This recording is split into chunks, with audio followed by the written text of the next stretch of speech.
Hello goddesses, it is Sarah here with the Green Goddess. Today I want to talk to you about corn. Who'd have thunk that corn has a much bigger gift for us than just the yummy cob inside? Did you know that corn silk is totally a medicinal and absolutely beneficial medicine for us to use? So when you're shucking corn, we would normally, hi Ruby. I heard my voice just to come and check things out. Mama's doing a video. When you shuck your corn, normally you're just throwing all of this out, aren't you? But inside there, all these beautiful golden strands of goodness, you want to keep this. Is that a dog? Dog's bombing my video. No, go sit down. Go sit down. Go sit down. Sit. Yeah. So, when you shuck this corn, what you need to do, and we just harvested corn from our garden yesterday, and it's the first time that we've ever grown corn. Oh, corn! Everybody's bombing my video. And the corn that, of course, it was my first time, so I'm no corn whisperer.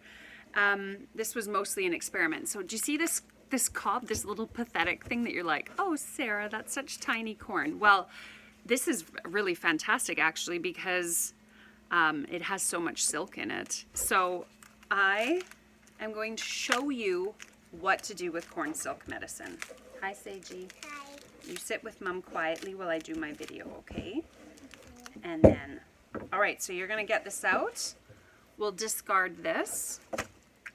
And this is what we're after. All of this, it's like my hair.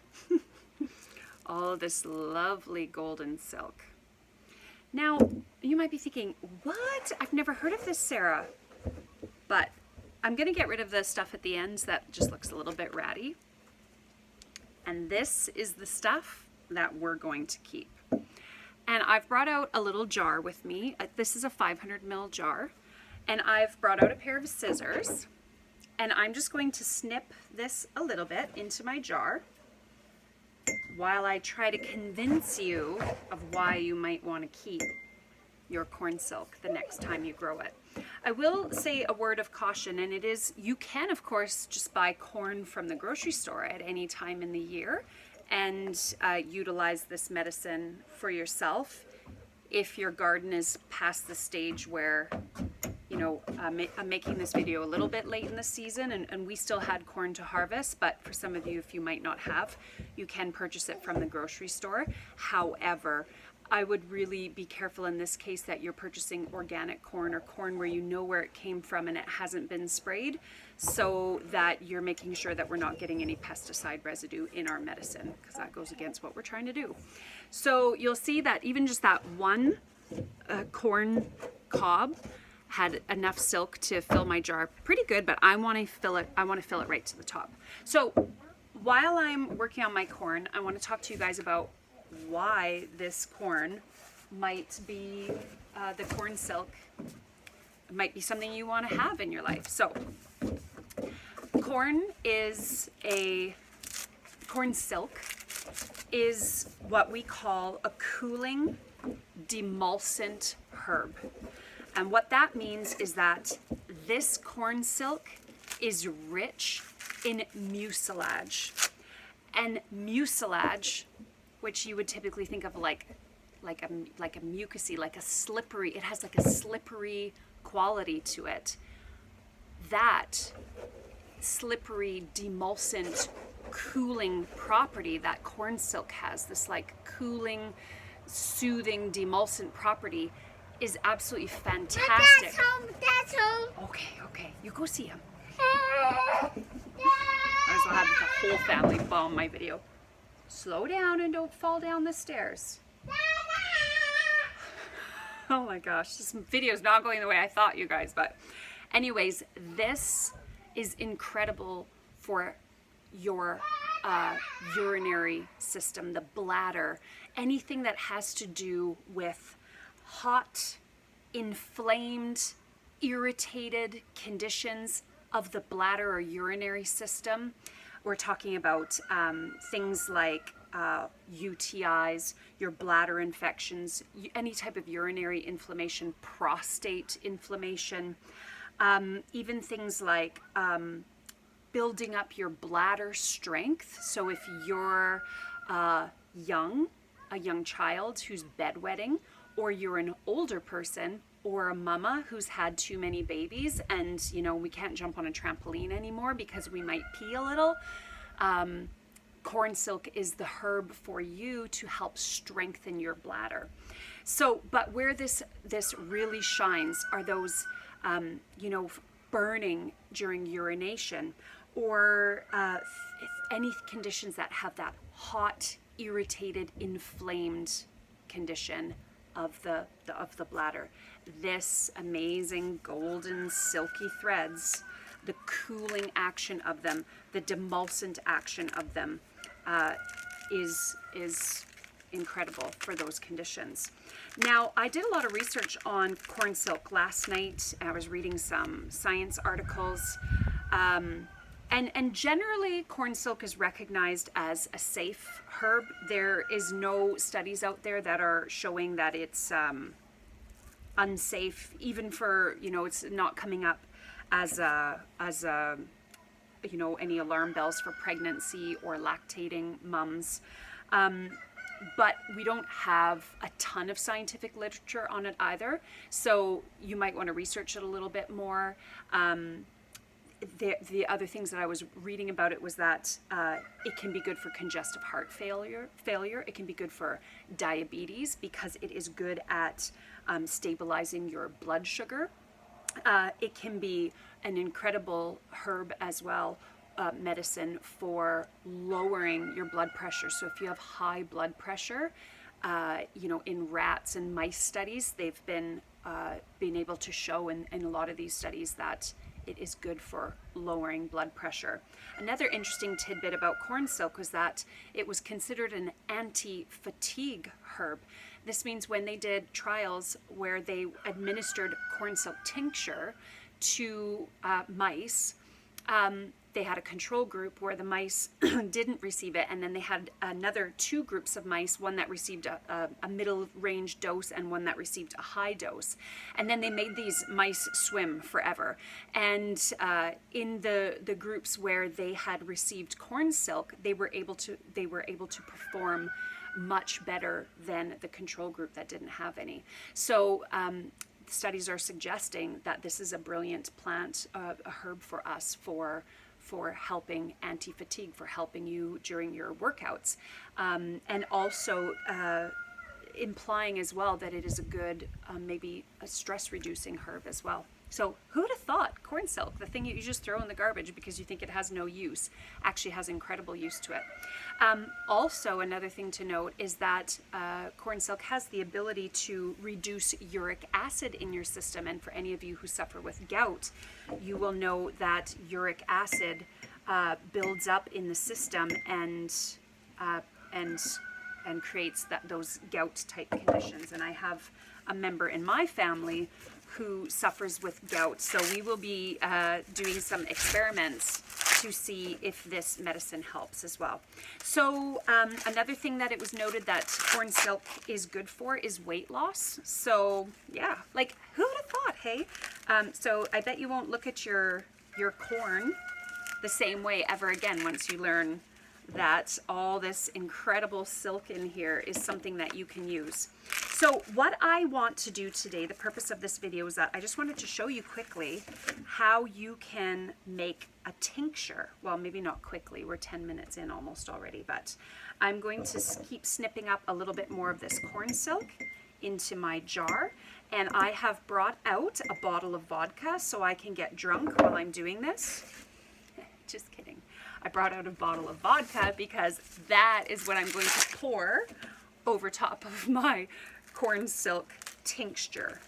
Now, I was reading, because sometimes when I do tinctures, I use Everclear alcohol, which is like the really crazy alcohol. It's, I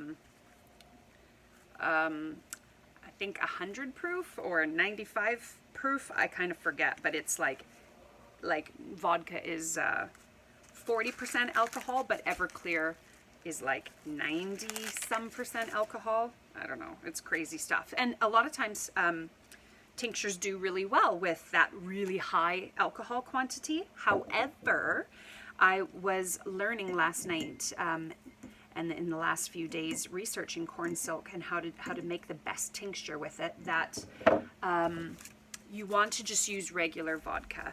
And that's because, well, the vodka that I have is 40% alcohol. I think it's ideal if you can find 50%, but I don't think I've ever seen 50% vodka. I could be wrong. I'm not a vodka connoisseur. 50%, because that means essentially that the bottle is 50% alcohol and 50% water. The one I have is 40% alcohol, which means it's 60% water. And the point of what I'm getting at is that using a vodka that is only 40 or 50% alcohol is what is recommended, because there are both alcohol soluble components in corn silk and water soluble components in corn silk that we want to extract. So in your tincture, you want a mixture of both alcohol and water to be able to get the most medicine out of the plant as you can get. Okay, does that make sense? So if you used Everclear, which is predominantly alcohol, you wouldn't be extracting as much of the medicine out of here as what you potentially could if you used a lower strength alcohol. Okay, so I hope that makes sense. All right, so I'm going to shuck one more corn here, and I have done so far 1, 2, 3, 4. This is my 6th cob, just so you have an idea of how much corn cobs you might need. And so I'm on my last one here. So I can tell you right now, my corn is not like I said, I'm not the corn whisperer, and I have not created the most amazing cobs. You can see, look at that. Pretty sad, hey? However, it was just kind of an experiment this year for us, and I saved the day by doing corn silk tincture. So we're just gonna do one more here. Okay, and you're gonna see that my little jar is now full, okay? And you don't wanna pack this down. If you pack it too much, you're going to have a hard time. The alcohol is going to have a hard time getting into all. You know what? I'm going to do one more corn. Sorry. The alcohol will have a hard time getting into all of that and extracting all the medicine if you pack it in too much. So we're going to do one more here. Just going to rip out this corn silk. Get rid of these couple bits. Get rid of this kind of dry end. Save the good strands and snip that in. Okay, now I'm full to the top, like that. Now I get my cheapest vodka I can find, Russian Prince vodka, and we just simply pour it in. And you're going to want this tincture to sit for anywhere between 4 and 8 weeks. Usually I do 6 to 8 weeks. Fill it right to the top. And then get your lid on. Seal it up. And give it a little shake. Et voila. That is it. Homemade corn silk tincture. I've already labeled what I've put in it and what the date is, and then this is going to sit in a cool, dark location for about, I'll leave it for about 2 months, and shake it every once in a while, and then you will strain the corn silk out, and then you will have the medicine of the corn silk that has transferred into the liquid, and you will save that liquid, put it in like a nice little bottle if you have one, something with a little dropper cap, and you're done, okay? You can also, while I'm at it, because this corn that we have isn't very gorgeous for eating. I'm just going to shuck it all and save all of the silk, and I'm going to dehydrate the rest of it in my dehydrator for teas. So you can drink corn silk tea, which is also good for cooling, a demulcent herb, great for the bladder and all these things that we just talked about. So those are 2 ways that you can use corn silk in the future that I bet you didn't know about. All right.